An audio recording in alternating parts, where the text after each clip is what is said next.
So, I'm sure you're all feeling some kind of way about the introduction to this, and you're probably thinking exactly what I told you you'd be thinking, like, well, I don't understand. Why would somebody do that?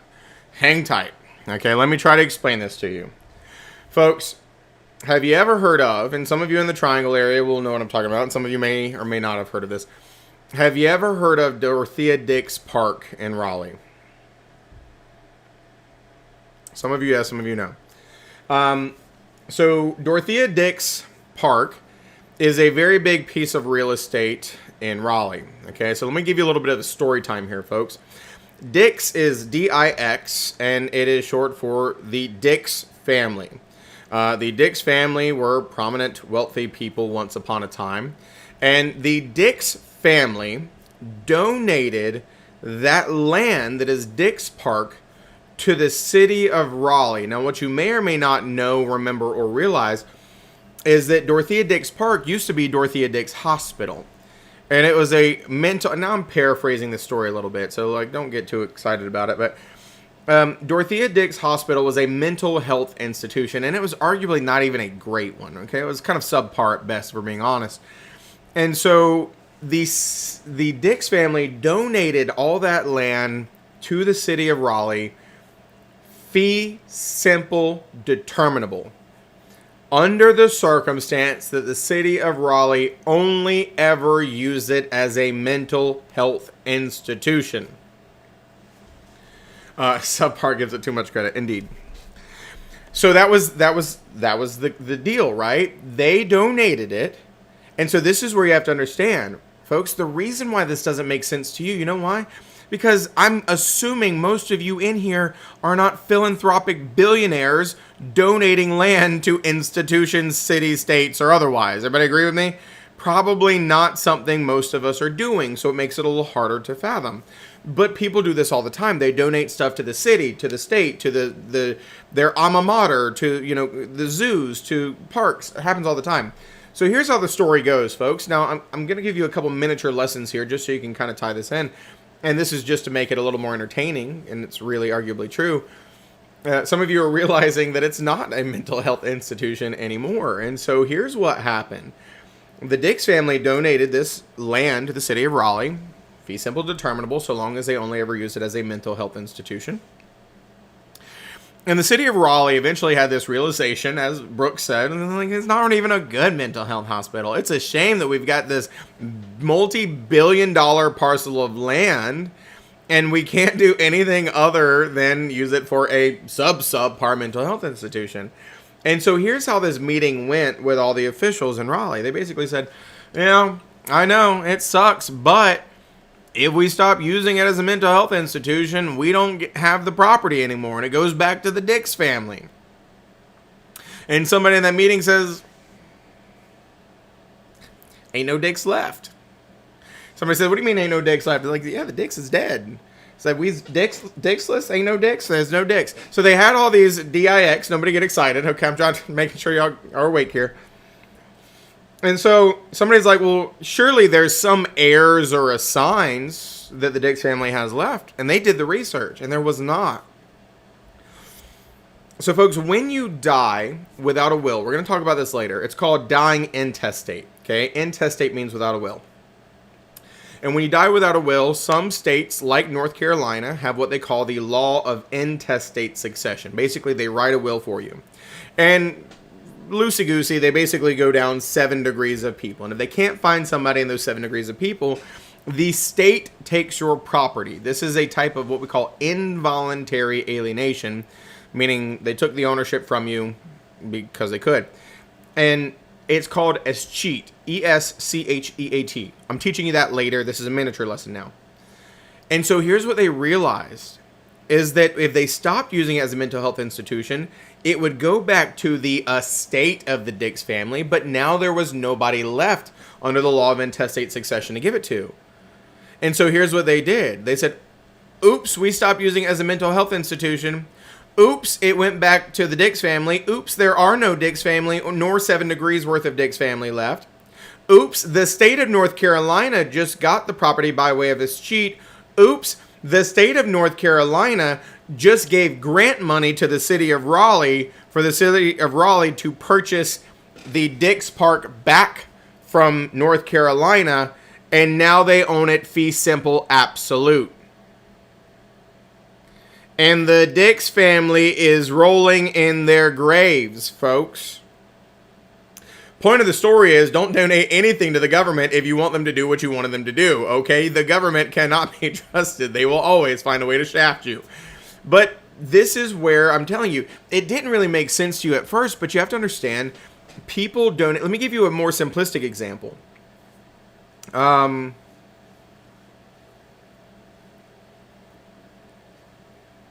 Oh, yeah, very, very familiar over there, Beverly. Yeah. Let me give you a more simplistic example, folks. My brother, it's like a Garner address. There is a botanical garden in a Garner address. I think it's Garner, Raleigh. It's very close to where I live. And it's called Juniper Level Botanical Gardens. My brother used to work there, and I know the owner, and he's a really nice guy, and he's just like super duper into plants. And he's got this really awesome garden, like off the beaten path. It's got, waterfalls and flowers, and he sells plants and stuff, but he has no kids. And so it was actually announced last year, I think it was, that when he dies, he is donating his entire botanical garden to North Carolina State University, as long as they only ever use it as a botanical garden for educational purposes and things of that nature. So this happens all the time. It's just that most of us aren't dealing with this because we don't have surpluses of property. We're not donating stuff. We're not dead. We don't, whatever. Most of us keep our properties and sell it and whatnot. So don't get so caught up on, I don't understand how you could lose your ownership. Plenty of ways. Most of us are not going to go out and buy properties that restrict us to this level. But when it's donated, people put rules on this all the time. Everybody with me? Is this kind of making a little more sense now? So I told you I'm going to get into the slides, and I'll teach you these more in depth in the slides and or repeat myself. Let's go to the other side of the equation now, okay? Because I told you the two things that are typically limited when you own a property is either use, and that was your fee simple defeasible, also called what? What was the other name for defeasible? Defeat. Well, it sounds like defeat, but there's also another name for it. Qualified fee. There you go. So your fee simple defeasible, also called qualified fee estates, limit your use. Okay? Limit your use. But there is also ownership that limits your time. And that is life estates. Okay? Life estates. And so when we're dealing with life estates, we are limiting not your use, but the time that you will own it. And so there are two different types of life estates that are the most testable. There is a conventional life estate and a life estate per ultra V. Now the life estate per ultra V, yet again, Latin loosely translates to for the life of another. But let's focus on the conventional life estate first. Okay? A conventional life estate is where you give ownership to somebody so long as they are alive. When we're dealing with life estates, there's two people we're concerned with. The person called the life tenant. Don't get so caught up on the word tenant. Tenant is a very common word even in ownership because technically everything is temporary. So they are an owner. We call them a life tenant, but they are an owner for a period of time. And so the life tenant is the person who has the ownership, and then there's another person called the measuring life. And so in a conventional life estate, those are the same people. So if I said, Barry, you own this property, I'm giving you this property, and you own it so long as you are alive. Barry is a life tenant. He has ownership of that property. And the measuring life is also Barry. How long will Barry own it? Exactly the life of one Barry. We have no idea how long that's going to be, right, Barry? Hopefully another 70 years, right? Here's rooting for it. 80 maybe. I don't know how old you are, Barry. We're going to hope that you got a lot left in you. And so a conventional life estate, you own it so long as you are alive. That's it. Now, understand the very specific piece of this. A conventional life estate, out of all the things on this list under the freehold estates, it is the only one that should make it easy to remember, that is never going to be an estate of inheritance. You cannot will a conventional life estate. Think about it. When does a will kick in? When you're dead. When does Barry's ownership end? When he's dead. But by the way, folks, nobody gets super. Unfortunately, to teach a lot of concept in this class, I have to fictitiously kill y'all. There are fictitiously no hard feelings. Barry's just the first person sorry, Barry. I saw you first. I'm like, I haven't picked on Barry yet. Some people get weird about me fictitiously killing him in class, Barry. So hopefully we're cool about it. So Barry owns it so long as Barry is alive. Let's say that Barry put in his will, I want to leave this property to my firstborn child. Probate's going to ignore that. They're going to say, no, it wasn't Barry's to give. Barry stopped owning it the second Barry stopped breathing. That's why it's never in a state of inheritance. They're going to ignore it. They're going to say, nope, not Barry's to give. What you got, Brooks? So, maybe I have the wrong idea about a living will, but can you take a conventional life estate and sign over ownership to a dependent or somebody else, and that contract still be valid even after you die?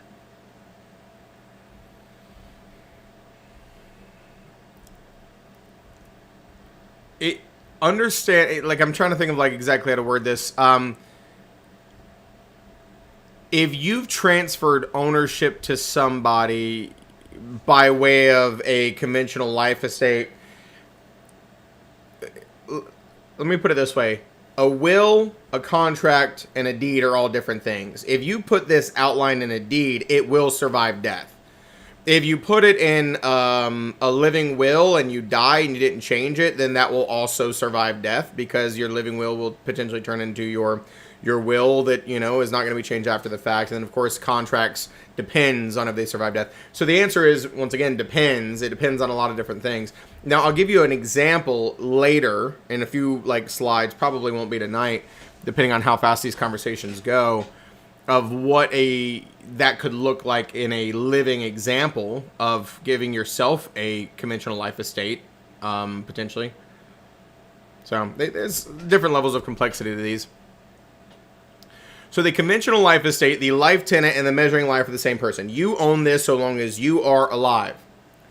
Now, when we're dealing with these folks, the question is, well, what happens when this person dies? They don't own it anymore. Okay, well, the most common thing is it reverts back to the grantor. So let's just go back to Barry and I. I give the property to Barry. I say, Barry, you own this so long as you are alive. And if I say nothing else in there, he has a conventional life estate, and when he dies, it will revert back to the grantor or the grantor's heirs. Meaning, if I'm still alive, I'll get it back. Or if I'm dead, my kids would get it. My heirs or assigns, as we say. But there's another option where we can name a third party called a remainder man. It's basically naming somebody to go to. So I would say, Barry, you own this so long as you are alive, and when you die, it goes to Donna. Donna would be the remainder man, woman, right? Technically, the term is remainder man. And so that just means that when you die, I've already named who gets it next. Is everybody still following along with me? Genesis says, can someone inherit a house with a condition of not selling it? Yes, that is possible. It's complicated, but it's possible. So the life estate per Ultra V, it's still limiting based on a life, but the difference is the life estate per Ultra V, the life tenant, and the measuring life are different. Lizette, I'm giving you this property and you own it so long as Beverly is alive. Well, who is the life tenant? Lizette is. Who is the measuring life? Beverly. Beverly has no ownership interest in that property whatsoever. She's just a unit of measure now. And so Lizette will own the property for exactly the life of one Beverly. Now understand, that this one is potentially an estate of inheritance. Folks, think about it. Okay, who is the life tenant in that scenario? I said Lisette owns it so long as Beverly is alive.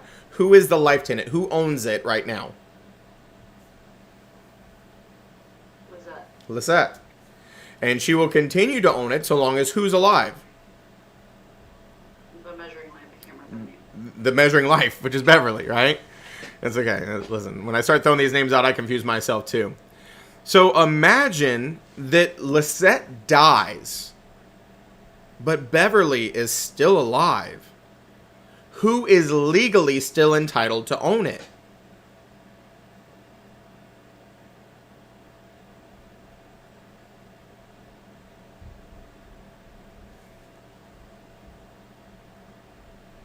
Beverly. Lisette's heirs. Technically Lisette, but there's really no point in owning stuff when you're dead, right? But we said that Lisette gets to own it so long as Beverly's alive. Well, Beverly's still alive, so it's still Lisette's. And Beverly has no ownership. Folks, understand, Beverly is just a unit of measure. She's not going to get this property. She is nothing but a unit of measure. No offense, Beverly. Okay, you're just a unit of measure in this scenario. Right? Listen, I'm a real estate instructor, not a motivational speaker. She doesn't matter, okay? She is nothing but a unit of measure. I'm not a motivational speaker, okay? I'm not that. But, so this is why, right? If Lisette dies, Beverly is still alive. It's still Lisette's to own. But if she puts in her will, Lisette does, I want this property to go to my kids. Her kids will inherit it. Now here's the question. How long will her kids own it for? Until Beverly dies. That is why it can be willed. Because it was still Lisette's to own so long as this unit of measure, Beverly, was still alive. And she is. Let it sink in for a second. So what happens if the unit of measure dies?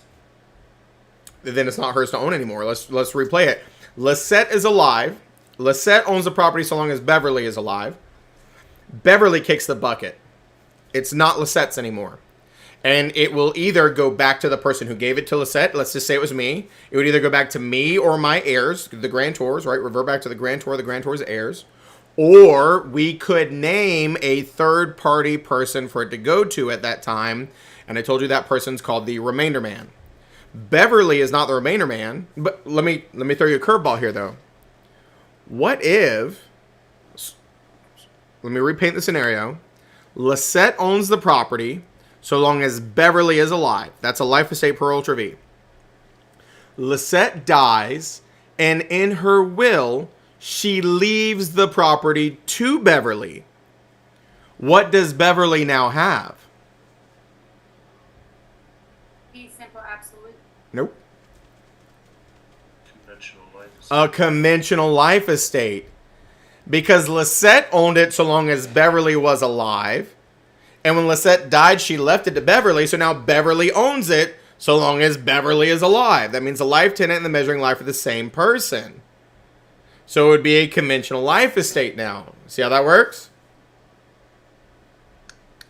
No, I don't. Like, to be completely honest. I mean, if she gets it willed to her after, You can't give more than what you had. Lisette's ownership was only ownership so long as Beverly's alive. So when she leaves it to somebody, the next person's ownership will only be so long as Beverly's alive. So if she left it to Beverly, Beverly became the life tenant, but she is still the measuring life. So now that she's both the measuring life and the life tenant, it's a conventional life estate. So she can't. And But if I she can't. She can't ever a life estate, is what you're saying. Like, because it was a life estate for Ultra B. She can't ever what? Because it's under the life estate category, even if whoever the owner, I can't remember the name. Sure. The owner died. It was given to her in a life estate, and it was set up as a life estate. So the will is still under a life estate, is what you're saying. The ownership is under a life estate, right? You can only give what you had. And so Lisette had a life estate. And so when it was transferred to somebody else, they also had a life estate. in that scenario, I just made now the person who got the ownership by way of will just so happened to be the measuring life. And so now they are the life tenant and the measuring life, which makes it a conventional life estate. Am I able to will that to someone else? Like if Not will it, no. Because your will wouldn't kick in until you were dead, and you only own it until you die. Once you die, you don't own it anymore. Now, listen, hold on, folks. Before I answer any more questions, hang tight. Hang tight. Here's the thing. This is me walking you through it, folks. I warned you, this is the first category, and you're already playing right into it, what I said. Some of you are like, oh, how many questions on the test? I'm fried. I don't get it. Hang tight, folks. It's really not that confusing when you hear it over and over. You're hearing it for the first time. It's okay to be confused now. I promise it does get better. Now, to make you feel a little bit better, there are not 1,000 questions on this. 4, 5, you know? But it's also not that difficult, and I also have not given you all the slides for it yet. I'm just walking you through it so you focus on the words, then we'll reinforce it. Nobody panic yet. What you got, Donna? So I'm following the inheritance, but once it becomes a conventional life estate, can you explain this never inheritable piece here? Yeah. That's the piece I'm confused about. So the word inheritable means you can will it. So, Donna, let's say I own 123 Main Street, and I'm going to be the grantor, and actually I'll just put or, and I'll put you as the grantee. But what I gave you is a conventional life estate. And so what the deed is going to say is, Donna, you own 123 Main Street so long as you are alive. And so that means the life tenant, the person who owns it, is Donna. And how long you're going to own it for is based on the measuring life, which is also you, Donna. So as long as you are breathing, you own this property. But the second you stop breathing, it's not yours anymore. Well, the second you stop breathing is when your will kicks in. So if you put it in your will, Donna, that you want to leave 123 Main Street to your kids, probate is going to say, this woman is crazy. It's not hers now that she's dead. We can't give it to her kids. It will be ignored. Okay, so it's not for me to leave an inheritance to anyone. That's all it means. It's not inheritable. You cannot leave it to anybody because it stops being yours when you die, and wills only kick in once you die. Folks, here's the thing, and this is really going to blow your minds. Ready for this? Donna, let's just continue with you as the example. Do you think you could sell this property in your life?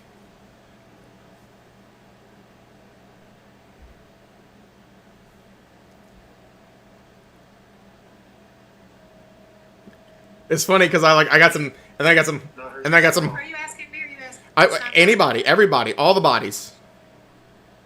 It's not mine to sell. Why not? You're an owner. Can't she? I don't want to give anything away.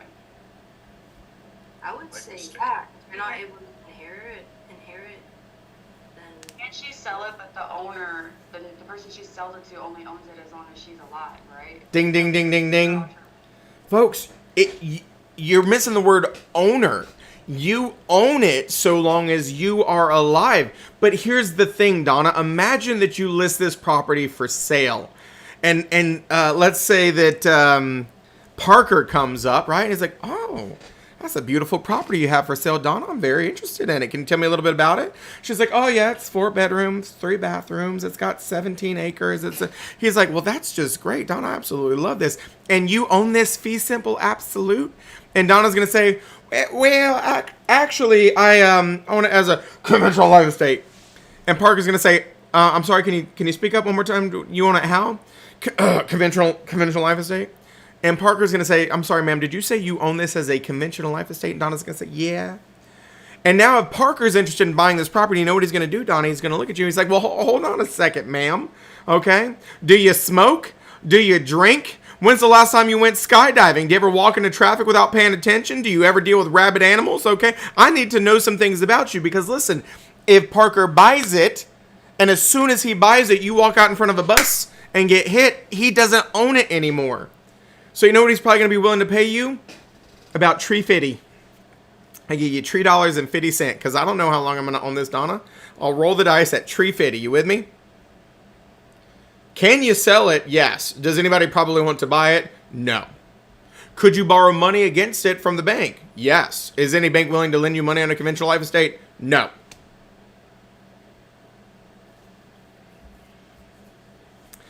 So let me answer this question. I'll get your question, Bree. Folks, listen, okay? You've got to understand that just because it doesn't make sense to you doesn't mean it doesn't mean it doesn't make sense. And so let me give you a really easy example as to why you would do this. And I'm going to show you a copy of this deed later. I have a deed that is very close to where I live that I found, and I always loved it as an example. Now, folks, here's what happened. The owner of a property conveyed their ownership to their kids as tenants in common. We're going to get into that in a second. But what they also did on the deed is it said subject to the rights of a conventional life estate for the grantors. They gave themselves a conventional life estate. What does that do? It bypasses probate because they have now said that we own this property so long as we are alive. Gave themselves a conventional life estate for property they already owned originally. And by putting it on the deed this way, the second they die, their kids are now the legal owners. This does not have to go through probate. They do not have to deal with attorneys. They do not have to deal with any of that. Does that make sense? You can give yourself a conventional life estate and name your kids as remainder men that says, when I die, this property is legally owned by my kids. Does not have to go through probate, does not have to go through attorneys, does not subject to any of the other things that would happen in probate. So there is a time and a place for this. It's just not something that is on the forefront of your mind because, number one, you're on day 3 of a real estate class, and so you're already like, what the hell did I sign up for? And number 2, hopefully you're not thinking about dying tomorrow. So you probably haven't made these kind of arrangements yet. What you got, Brianna?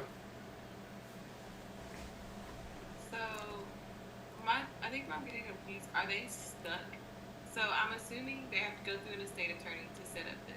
Mm-hmm. Are they stuck in a life estate, even with this last example that you gave, because they put themselves in a conventional life estate and left their kids as a remainder man? Does it ever have a possibility of being fee simple absolute again, or is it just? Absolutely, it does. And so in that example that I just gave, with a deed that I'll show you, like I said, I'm not going to get to it tonight, but I'll show you a physical deed later. The kids were named as remainder man, and they got it fee simple absolute. So you could put subsequent life estates. You could put that at the end of this life estate, it goes to somebody's fee simple absolute. It's all in what you put in the deed. Oh, okay. That's what I was. It's not stuck in a life estate forever. It's just you. In theory, you could put a life estate for the next 1,000 years if you wanted to, right? It goes to this person. When this person dies, it goes to the firstborn kid of that person. If that doesn't exist, then this person. You could do it if you put the right language in there. But you could also say, here's one life estate, and then when this person dies, it goes to these people. And they get it fee simple absolute. Folks, let me give you another real-world example here, okay? Folks, let me ask you a question first. How common is divorce in today's day and age? Just some head nods. That's all you have to do. Just some head nods, right? And how often do people who have been around on this earth for a while sometimes find love again later in life? Does that happen? Sure it does. Now imagine husband and wife, wife and wife, husband and husband. We don't judge here, okay? Listen. Imagine that they both have adult kids from separate marriages.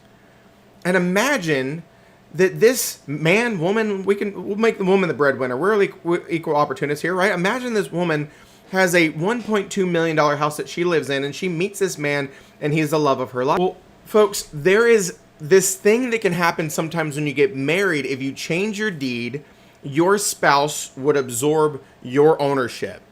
And so that probably wouldn't be a good idea for this woman who owned this $1.2 million house outright, because if this man absorbed it, if she died first, then her kids are going to get screwed. But because she loves this man, she doesn't want him to be thrown on the streets if she dies first, so she could put that property in a conventional or conventional life estate that says the husband gets it so long as he's alive, So the kids can't kick him out, but when he kicks the bucket, it goes back to her kids. Does that make sense? So then that way she prevents her kids from screwing over her new husband, but she also doesn't screw over her kids because her husband is not going to be able to sell it. He's not going to be able to change the fact that he only owns it so long as, yeah, then they go kill him. I mean, you know, listen, that's dark, okay? And the examples help, right? I've been teaching this for, you've got to tie it into something, because just when I throw it out there, these are very abstract concepts, because none of you have had to do this. But when you see it in a real world example, there's a time and a place for these things, right? What you got, Raphael? Yeah, I believe I've heard an issue.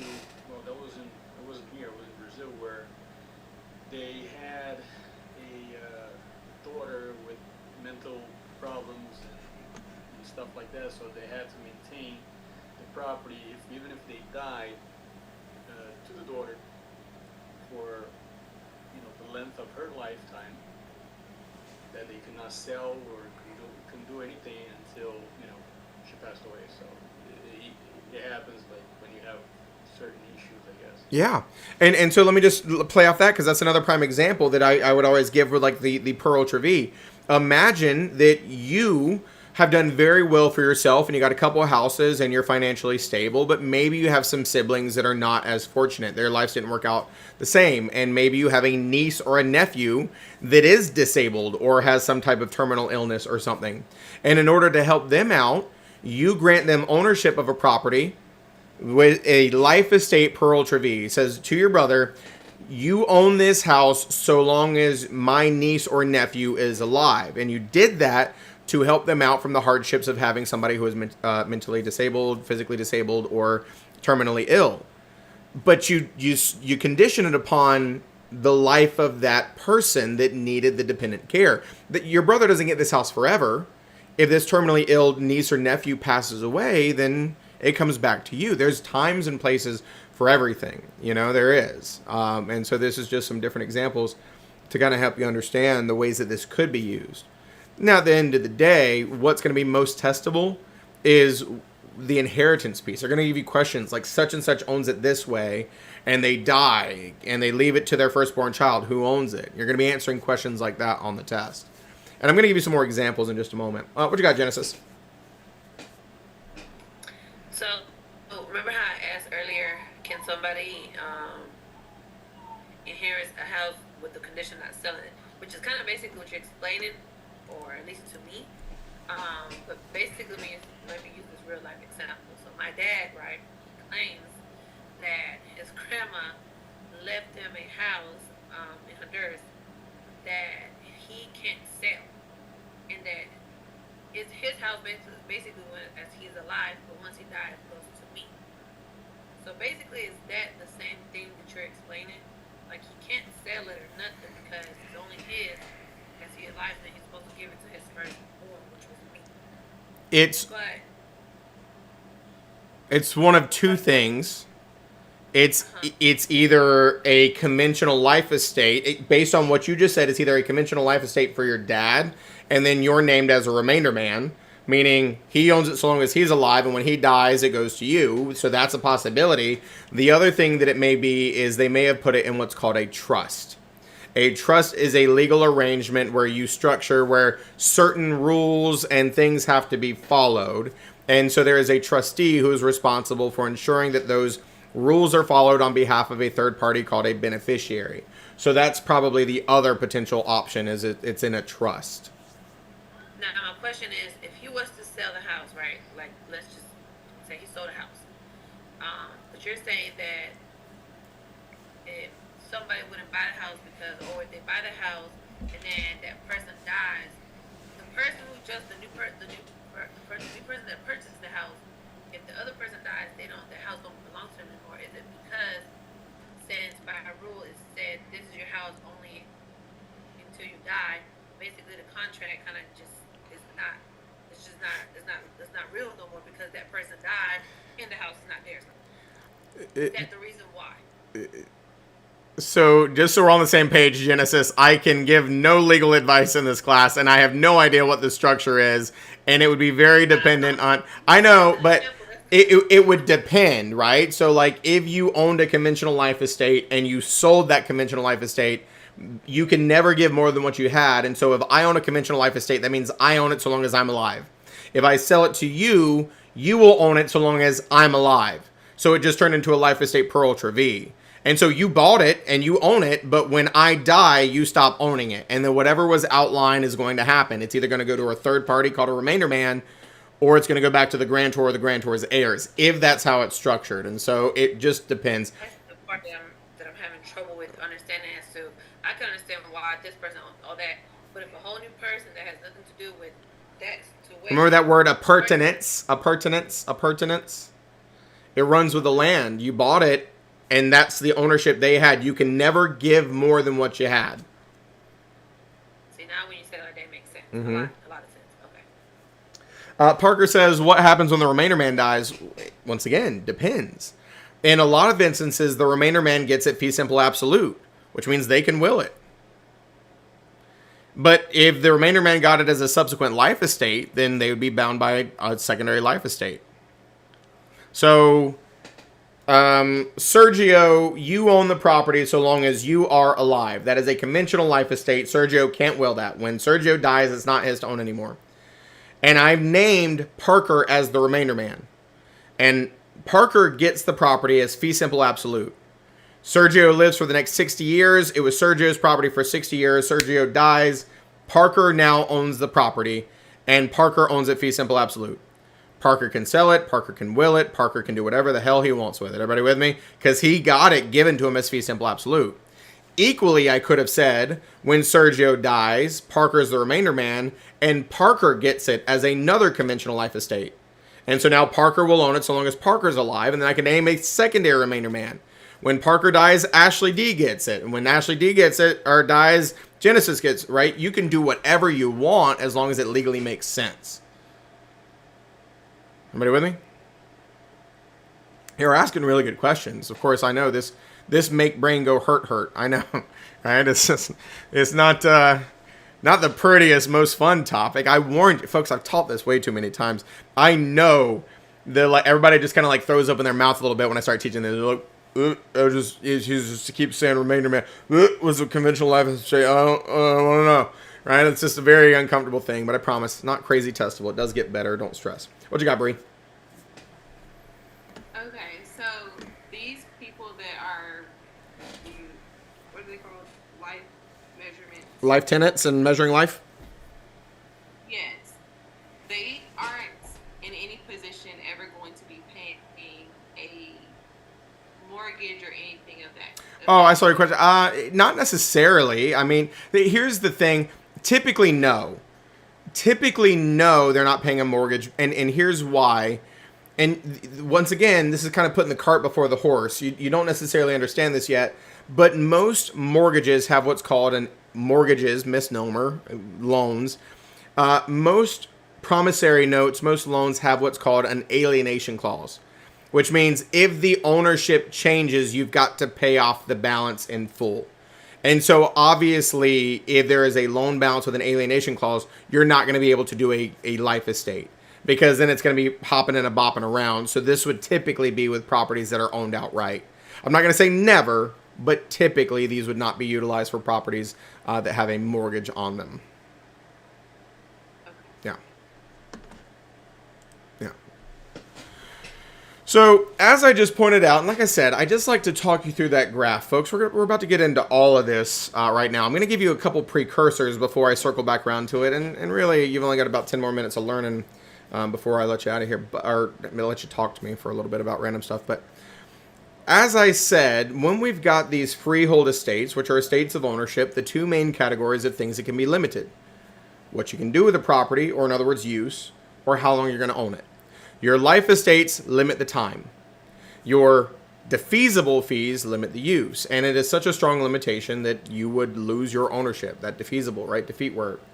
And as I've been saying before, when we're transferring title is a concept of ownership, and we transfer it by way of a deed. Giveor is called the grantor, and the receivee is called the grantee. And I kept using that in that examples, right? I gave this property to you. I was the grantor, you were the grantee. Now let me just talk about deeds for a second, okay? There is not just one deed, folks. Every single time a property is conveyed, there is a new deed. And for some properties, they've been conveyed tens, 20s, hundreds of times over the inception of the United States and North Carolina and whatever, if you were into history. And so there's this conveyance to this conveyance, this one to this one, and they all kind of link together. So there's the most recent deed, and when you see the grantee on the most recent, that's what we call the owner of record, the person who's probably the owner. But that links back to the previous person, right? Every grantor on the current deed should be the grantee on the previous deed, and vice versa. Because this person gave it to this person gave it to this person, so on and so forth. So there's not just one deed, there's lots of deeds for one property. And they all just go back and name that property and show these conveyances.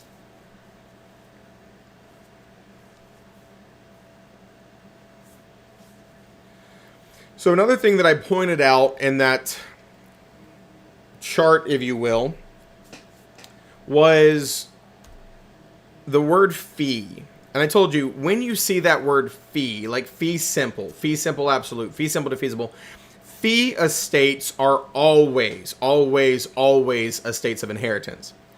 Now, that's only so helpful on the test because what I ultimately told you is that every single one of the ones we just talked about were estates of inheritance except for one. What was the only one of the things we just discussed that was not an estate of inheritance? Conventional life estate. That's right. Every single other one is. And so even the life estate per ultra V, we don't call it a fee estate, but it's still potentially inheritable. So this is only so useful if we're being honest. But every single one of those freehold estates is an estate of inheritance except the conventional life estate. So here's the exact same thing I just showed you, but I regrouped them. All the estates of inheritance on one side, and all the estates not of inheritance on the other. And as I just said, the only one that's not an estate of inheritance is the conventional life estate.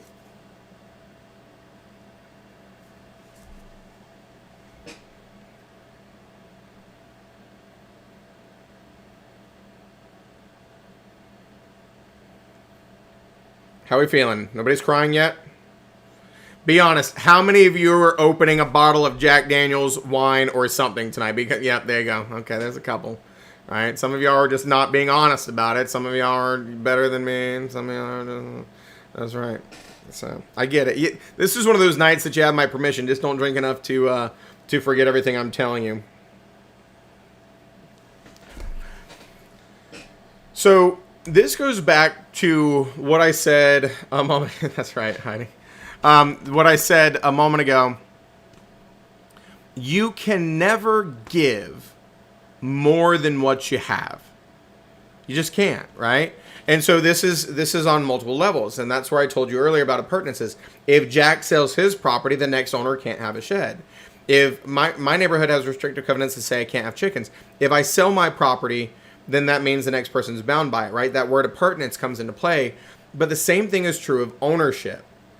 If you own it as a conventional life estate, you can sell it, but you're selling it as a life estate.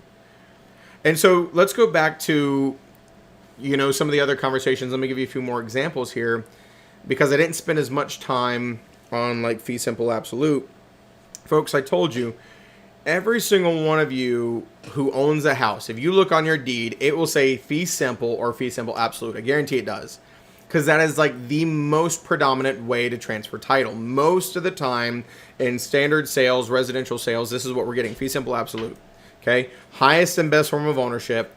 No restrictions on time. No restrictions on use. At least not powerful enough to remove you from your ownership. Restrictive covenants can impose fines. Restrictive covenants can put liens on your property. But you don't just automatically lose ownership because, oops, you got a chicken, or oops, you didn't mow your lawn frequently enough, or something like that. So, fee simple absolute, highest and best form of ownership. And I told you on the test, it will sometimes just say fee simple. Interpret them as the same. You just see fee simple, highest and best form of ownership. No restrictions on time, no restrictions on use. That would mess up your ownership. But as I stated, when you're restricting the use, we called that less than fee simple absolute, and that was more specifically what we call qualified fee or fee simple defeasible. That's the broad category, okay? The subcategories are determinable and subject to a condition subsequent. And then when we're limiting time, those are the different types of life estates, your conventional and your per ultra V. Now, a word of caution, folks. These are things that you need to repeat in your head over and over again. Why? Because if you look, let's just start with this side. If you look, determinable and defeasible both start with DE. Students get confused all the time and think that this one is the same as this one. They're not. Determinable is a type of defeasible. You've got to keep this language straight in your head. And it's a lot. Trust me, I know. I've been doing this for a while, so it doesn't necessarily feel a lot for me, but I know because I was once in your position. And folks, imagine you're learning this to regurgitate it for a test. Imagine being in brokerage for 6 years and forgetting all this crap that my pre-licensing instructor taught me, and then having to relearn this to teach it to you folks. Okay, that's another level of suck. All right, to learn it to the extent that you have to teach it. All right, I only feel so bad for y'all. So, fee simple determinable, one allowable use. As long as you only use it as this, it's yours. But if you stop doing that one thing, it's not yours anymore. And then fee simple subject to condition subsequent, do whatever you want, as long as you don't do this one thing. Now, just a couple supplemental notes, and this is where I'm about to wrap up with teaching you new stuff, okay? I have these slides in here to kind of help you with the big errors that I see students make all the time. As I just mentioned, defeasible is the broad category, and it is also referred to as qualified fee, and you have to know that. They will just spring qualified fee on the test, and you've got to know it's the same thing as the broad category of defeasible. Some type of ownership where we're limiting your use, but it's not the specific kind. It's just the broad category. And so those words help you remember what it is. Defeasible sounds like defeat. You could defeat your ownership. Qualified means you have to qualify for your ownership. So I gave you this example earlier. When we said fee simple determinable, the one allowable use, I always give you the horse farm. It's just an easy one to remember. You own this so long as you only ever use it as a horse farm. Folks, Janet, I sell Janet a property, or I give Janet a property, it doesn't matter, and I give it to Janet as fee simple determinable. You own this so long as you ever use it as a horse farm. Folks, can Janet sell that property?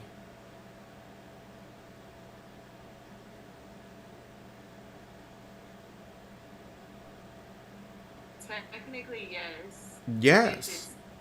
If it's used as a horse farm. There you go. So that's the supplemental question. What does the new owner have to use it as?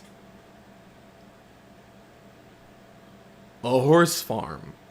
Because you can't give more than what you had. Well, folks, let's change it around. Can Janet leave that property to her kids in her will?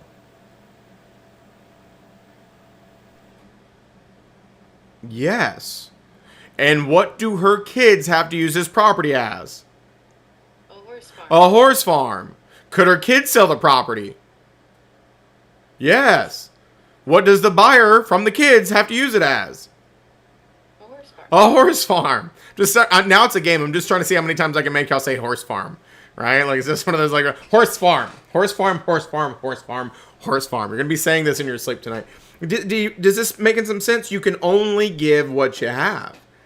So, can you sell it? Yes. Can you will it? Yes. Can you do all those things? Yes. But it still can only be used as a horse farm. Now, one really important note on the determinable, and I made this kind of a comment in passing earlier. The way that these are interpreted is it is automatic reversion if you stop. In other words, Janet, I give you this property so long as you only ever use it as a horse farm. If you ever change it to anything else, the second you do, it's said to automatically revert back to the grantor or the grantor's heirs. It's automatic. You don't own it anymore the second you stopped following the rules. That's the way that this is tested. It automatically goes back to the grantor or the grantor's heirs. Now, of course, there's some language here, right? One allowable use, as long as you only ever use it as a horse farm, until you stop using it as a horse farm, during the time in which you use it as a horse farm, while you use it as a horse farm, right? These are the things to kind of equate it to. Now, with the other one, fee simple subject to a condition subsequent, the mouthful one. Do whatever you want as long as you don't do this one thing. So here's this property. You can do whatever you want as long as you don't sell alcohol, was the example we used earlier. You can have a restaurant, no alcohol. You can have a church, no alcohol. You can have a horse farm, no alcohol. Do whatever you want so long as you don't try to sell alcohol. Now here's one key difference, though, between the determinable and this one. If you ever stop adhering, or in other words, if you break this one thing that you weren't allowed to do, it is not said to automatically revert. The grantor would have to take you to court to regain their ownership. Presumably because this one is not as bad as the other one, you could potentially correct it and stop the acquisition back, but they can take the ownership back. It just is a court hearing versus automatic reversion. So yet again, you own this forever, but if you sell alcohol, you don't. Provided that you don't sell alcohol, on the condition that you don't sell alcohol, so on and so forth. What you got, Antonia?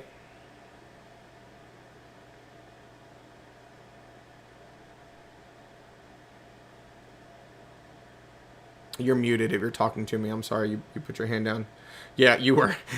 Yeah, I didn't see you anymore because like you put your hand down, which means you moved back into the Brady Bunch boxes. I'm like, I'm not hearing anything. I'm sure poor Antonia's just over there like. All right, what you got? Basically, my question is, when you were going over this, something popped in my head, and I was thinking like. Was it a horse farm? Keep going. I was thinking from a standpoint of like, say for instance, living in an apartment, and you know how with tenants, I know it's a whole different thing with tenant laws and things, but like, you know how they tell you in your lease that if you break certain things in your lease, that they can penalize you for certain things, meaning they can kick you out. I'm saying, is that basically the same thing, kind of? I mean, that's just lease terms. I mean, this is all very closely related. It's legal crap that can be enforced, right? This is just a very specific level of legal crap that you probably never heard of before. But, of course, similar concept of legal crap. Okay. Yeah. Bree says, in the horse farm example, would a breach of contract / agreement be if they were to use it for residential use and a horse farm since it has multiple uses? The answer is adult diapers, right? You can get very specific in the language. So they could say, understand, right? I'm giving you like very black and white examples to help you understand this, but potentially they could say, it's yours so long as you only ever use it as residential and horse property. They could say that, and if they said that was okay, then it'd be okay. But if they said only horse farm, then the language would quite literally mean no residential use either. But that comes down to legal interpretations, so there you go. What you got, Cheyenne? It can only be related to use of the land, correct? Like you can't be toxic and be like, I'll give you this land as long as like that bitch Marissa doesn't move on the property. Like, it's only like use of land. You can be like a toxic mother-in-law. You absolutely could be toxic. Okay. You could. The only thing that would prevent you from it, that was that Marissa. Listen, do you know one that we should be aware of? Because like that was an oddly specific name. No. Okay, all right. Like she just poked at somebody else in there. Like just the way she said that. As long as that Marissa doesn't. Yeah. Anyway, yeah, you could be toxic. The only thing is you would not be able to violate the law. So you would not be able to say something like, as long as no minorities live on the property. That would be illegal. But you could name a very specific person, because I hate that BIT, whatever, right? You could be toxic. You just can't be illegal. Great to know for my future. Yeah, great to know. Absolutely, right? Absolutely, you can be toxic. Sure you can. Please don't let my mother. Right, like don't tell anybody that you can be toxic, but you absolutely can. I will feel so bad for my little brother. Yeah, you can. Folks, it's funny, we're going to talk about this on Monday, but you can't disinherit your spouse, but you absolutely can disinherit your kids. You do not have to leave them jack. You can be like, nothing for, yeah, you didn't know this? You can leave a will that says my kids get nothing, but legally, if you're married, you cannot disinherit your spouse. Is what we call it a marital life estate. But we'll talk about that in the future. But you can be toxic on wills. Absolutely you can. Why do you think so many people fight when people die? You can be toxic.